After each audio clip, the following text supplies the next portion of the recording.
Well, hello again, Ringwood. This is actually a tough one.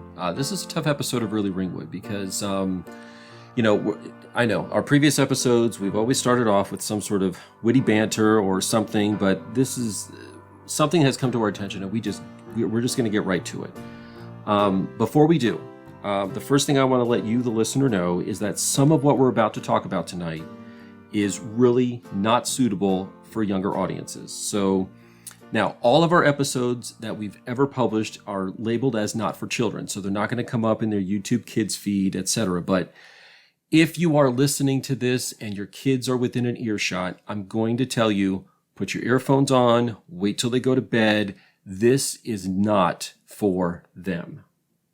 Within this last week, Really Ringwood noticed an image of one of the Board of Education candidates. His name is David Palmisano. And he was wearing a shirt that promoted or represented his support of the AR-15 rifle while on school grounds, speaking during the public participation comment portion at a March 2022 Board of Education meeting.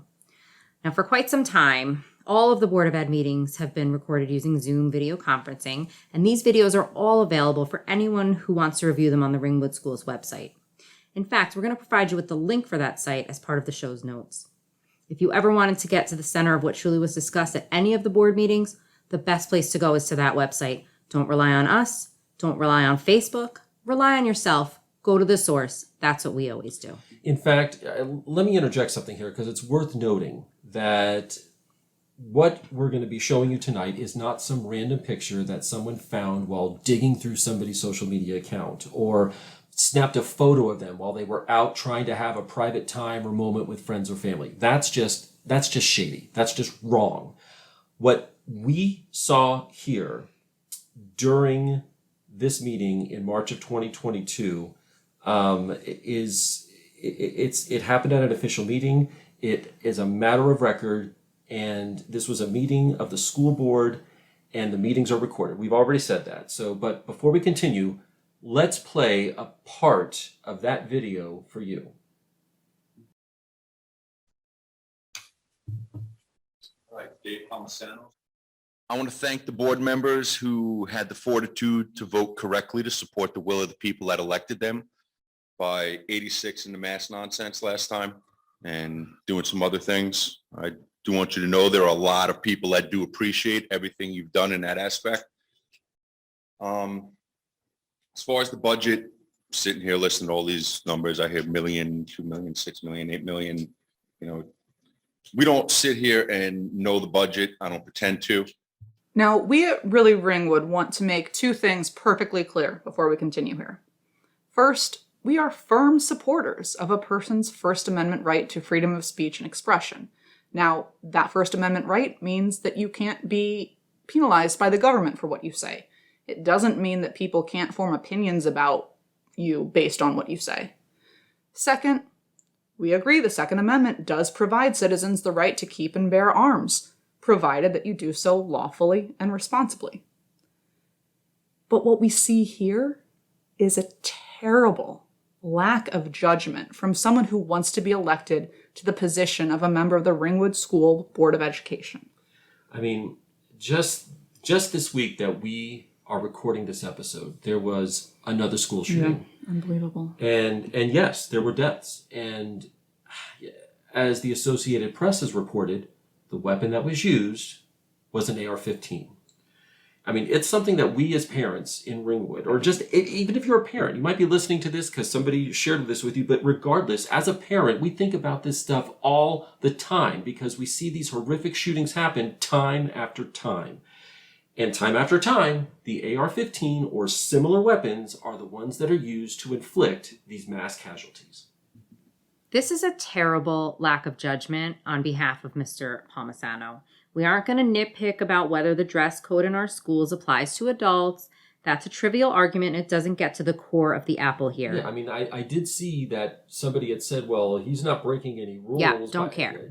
No, that's not the point. This is about tact. This is about couth. This is someone who got dressed, showed up to a school board meeting on school grounds, spoke before the board and the community, and broadcast not with his words, but with what he was wearing, that he is okay with promoting the gun that causes fear in the children, teachers, and parents in every community in America, including right here in Ringwood. And that actually, there's another part of this, from him being there and displaying that. His choice also created quite the divide in our own community. Yes. We at Really Ringwood were provided with some interactions that happened on Facebook that shows supporters attempting to defend his choice. And from there, the interactions on social media just escalate and de-evolve from there. It was getting horrible to even read what was shared with us. I mean, this kind of a lack of judgment and awareness is, there's no other way to put it. It's just wrong for an elected position that will define how our schools are effectively run. I mean, someone in a leadership position like the Board of Ed, they have to be aware that they are trying to be representative of the entire community, and they have to lead by example and do so with respect for the position and everything that it entails. And we're not just talking about a shirt that might display someone going hunting or, using just a random firearm for, a hunting purpose or something like that. We're talking about a very specific weapon. The AR-15 is the weapon used most of the time in school shootings. And to choose to come to a Board of Education meeting in a shirt that displays this weapon shows that you are just the wrong choice for Ringwood. As with all the topics we present on Really Ringwood, consider asking the candidates about their positions on school safety and mental health for those in our schools and community. Let's take this poor display of judgment and find a way to call it out for what it is, and then consider what Ringwood should do from here. Let's take this one step further here. You know what else we haven't seen? The other candidates on For the Kids campaign condemning this type of speech. And to me, that kind of silence actually speaks volumes for about how any of the three of them would be as leaders. I mean, does that mean that Melissa Carney and Bob Monroe are okay with this kind of a display of violence in our schools? It's just dumbfounding to all of us here at Really Ringwood, because the fact that they are not going to speak out about what is right and what is wrong for our children if they're elected to be on the school board. I mean, I ask you, Really Ringwood? Really, is this who we want on the Board of Ed in Ringwood? And I think that for as short as this episode is, again, there's no banter. And I almost feel like this is not necessarily this is the other side of the story on this one. I think it's pretty clear that there's only one side to this story. Yes. And There's no other side. There really is no other side. But to you in Ringwood, you may not have seen or heard this side of the story. Thank you very much for listening. This was a tough one. This was a tough one for us as we put the show notes together to make this, to put this into a coherent thought. But we thank you for sticking with us, and thanks for listening.